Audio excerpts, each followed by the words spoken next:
I want to correct something for the record. People say Congress did nothing this year. That's not true. 2013 was actually the year that the U.S. government adopted an austerity agenda, even as the rest of the world began backing away from the economic havoc wreaked by big budget cuts.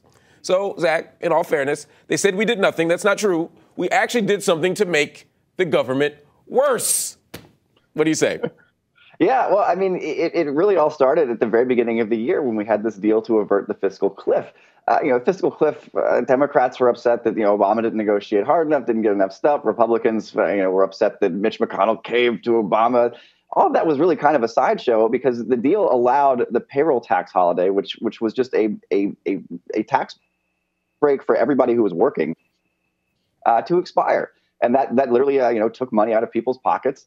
And that took set a real drag on the economy. People at the time economists were predicting it was up to, half a point of GDP just sucked right out of the pockets of middle class people. So people really did feel that, that lack of income, effectively, that tax hike as a result of that deal not being reached. That deal also didn't avert the sequester. The sequestration cuts came in March, and all of a sudden we had $85 billion getting sucked out of the economy.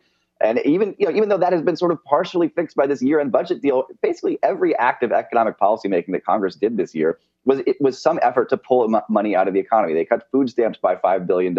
Unemployment insurance benefits have been cut off now. I mean, things are just not really. If you think of the economy as a whole lot of money that needs to get places, when the government stops spending money, all of a sudden there's less money in the economy, and that means it's going to shrink, and that means people are going to get laid off. Exactly. It just seems totally backwards that this is our policymaking agenda.